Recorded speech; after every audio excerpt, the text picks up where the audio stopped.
Buenas noches chicos, hoy seguiremos con la segunda clase de la unidad 1. Vamos a hablar un poco de evolución, clasificación y sistemática. Bueno, acá por la cuestión tiempo, entonces les voy a dar para que ustedes después se pongan a leer tranquilamente. En plataforma voy a alzar el PPT y entonces esta parte voy a pasar rápidamente y les dejo a su cargo. Cuáles fueron los exponentes de la ciencia que realizaron investigaciones y aportes a la biología. Entonces, por ejemplo, Charles Darwin, George Mendel, Louis Pasteur, también Frank Crick, Miguel Servet, y también hay algunas mujeres que construyeron a la ciencia, por ejemplo, la señora Marie Curie y otras más. A partir del año 1801, Jean-Baptiste Lamarck propuso la primera teoría explicativa de la evolución, el proceso que dependería de tres factores. El primero de ellos, los cambios ambientales. El segundo, dice, el sentimiento interior que impulsa a las criaturas vivas hacia mayores grados de complejidad. O sea que hay un sentimiento que impulsa a que este organismo se vaya volviendo más complejo con el pasar del tiempo. La ley del uso y del desuso de los órganos y la herencia de los caracteres adquiridos. Entonces fueron los tres factores principales de la teoría explicativa de la evolución según Lamarck. Jean-Baptiste de Monod, o también conocido como Caballero de Lamarck, fue el científico que acuñó el término biología y el que separó a los invertebrados de vertebrados y concluyó que los organismos más complejos evolucionaron a partir de los más simples preexistentes.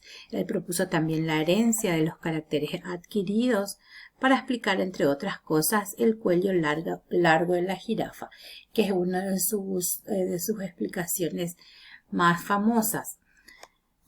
Entonces, en cuanto a la herencia de los caracteres adquiridos, dice que según Lamarck, y hablando ya de sus observaciones, él habló sobre la jirafa moderna y que dice que ésta se originó a partir de antecesores que estiraron sus cuellos para alcanzar las hojas de las ramas más altas.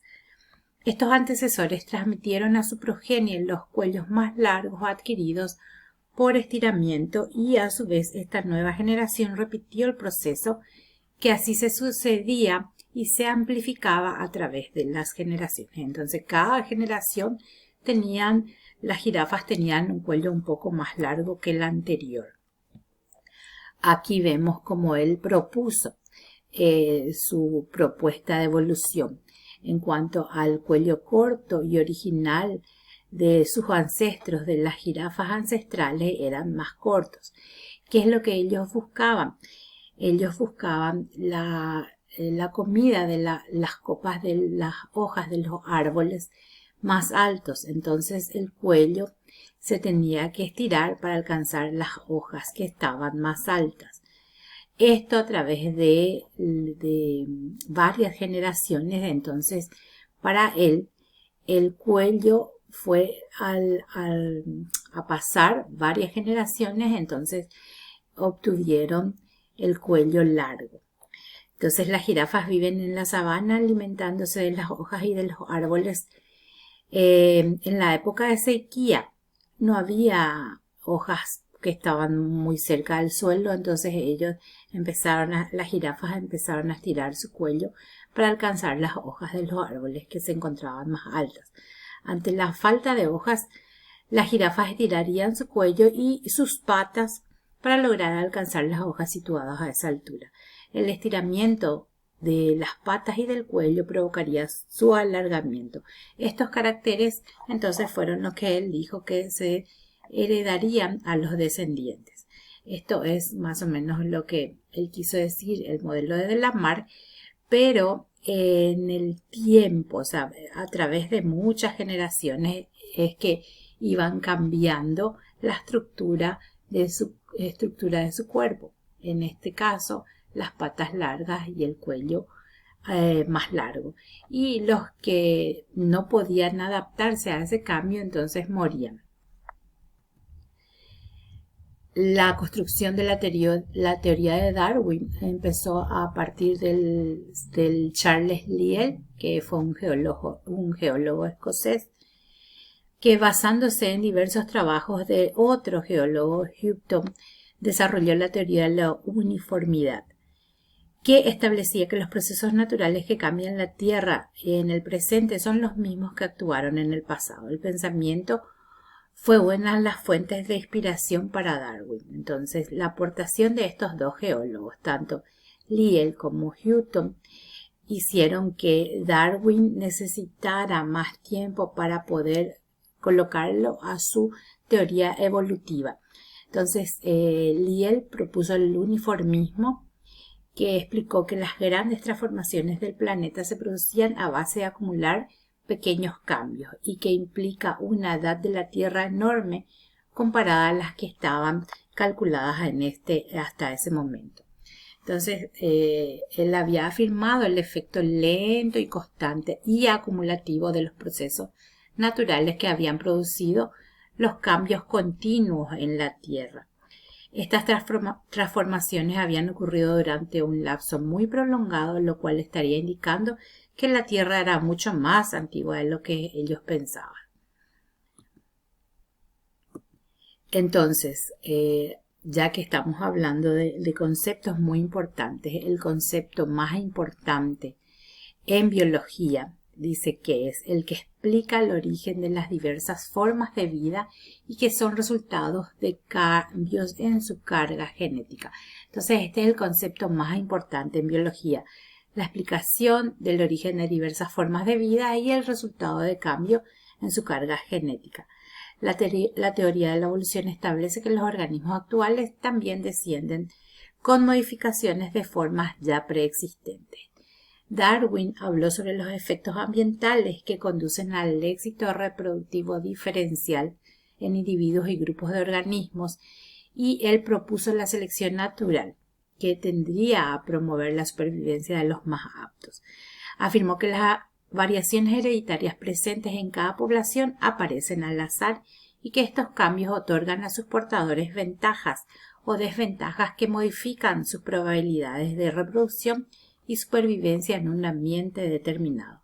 A esto lo llamó selección natural, que dice que es el proceso por el cual los portadores de ciertas características beneficiosas tienen una supervivencia diferencial que es superior, ¿verdad?, a las con respecto a los que no poseen esas características. Entonces, a diferencia de sus predecesores, Darwin asignó un papel central en la variación de los individuos. Y el proceso de selección natural también hizo que moldeara el rumbo de la evolución. Entonces, para él no es el más fuerte de las especies el que sobrevive, ni tampoco es el más inteligente el que sobrevive, sino que es el que mejor se adapta al cambio. Darwin, entonces, según el marco conceptual de la teoría de Darwin, descansa en 5 premisas básicas. La teoría conceptual descansa en 5 premisas básicas. El primero de ellos, que los organismos provienen de otros organismos similares, que el número de individuos que sobreviven y se reproducen en cada generación es menor al número inicial de sus descendientes, que en todas las poblaciones existen variaciones entre los individuos y algunas de ellas son heredables, que el número de individuos que sobrevive y se reproduce depende de la interacción de las variaciones entre individuos heredables con el ambiente y que la selección natural actúa en un tiempo suficiente sobre dos poblaciones de una misma especie.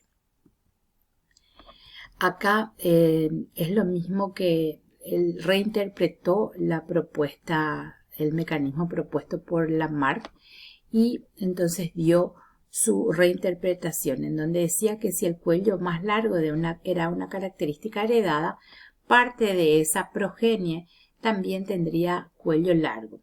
Y si los animales de cuello largo de esa generación tenían una ventaja, en la generación siguiente habría más individuos con cuello largo. De esta manera, luego de numerosas generaciones, la población de jirafas de cuello corto tendría que haber desaparecido. Las evidencias del proceso evolutivo entonces provienen de 5 fuentes principales. La primera de ellas es la observación directa, la segunda la biogeografía, la tercera el registro fósil, el estudio de las homologías y la imperfección de la adaptación. Acá tengo como ejemplo el estudio de las homologías. Debido entonces a la falta de conocimiento de la época en el campo de la herencia, porque todavía no se estudiaba herencia, entonces Darwin dejó abiertas 3 interrogantes. El primero de ellas era cómo se transmiten los caracteres hereditarios de una generación a otra. La segunda es por qué los caracteres hereditarios no se mezclan, sino que se mantienen fijos, desapareciendo en algunas ocasiones en una generación y reapareciendo en otra posterior. Y cómo surge la variabilidad sobre la que actúa la selección natural. Estas interrogantes fueron las que después, posteriormente, Mendel empezó a construir encima de los principios que Darwin había dejado. Entonces acá habla sobre la articulación de la teoría de Darwin con la genética mendeliana, que es conocida entonces como la teoría sintética de la evolución. Entonces, a esta articulación entre Darwin y la genética mendeliana se lo conoce como teoría sintética de la evolución. Esto es más o menos para que ustedes tengan una idea. En el año 1859 Darwin lanzó su libro El origen de las especies por selección natural, o la supervivencia de las razas mejor dotadas en la lucha por la existencia. Y esto lo hizo a vuelta de su viaje alrededor del mundo. Esta también es esto le dejo aquí para que ustedes puedan ver las teorías de la evolución según Cuvier, Lamarck y la propuesta que hizo del mecanismo de las jirafas. Luego se habló de las evidencias de la evolución, de que todos partimos de un ancestro común. Y después vamos a hablar de los razonamientos de Darwin y de Wallace. Luego están el tema de las homologías y vamos a ver esto en el siguiente video que estoy haciendo para ustedes. Entonces, ¿cómo quedamos hoy con la teoría de la evolución hoy, ¿verdad? Dice que en la actualidad la evolución es considerada por los biólogos un hecho científico y la existencia de este proceso no es materia de discusión. Entonces, para el siguiente, acá les voy a dejar en plataforma luego unos enlaces para que ustedes puedan mirar sobre el viaje de Lamarck contado por otras personas. Muchas gracias. Seguimos.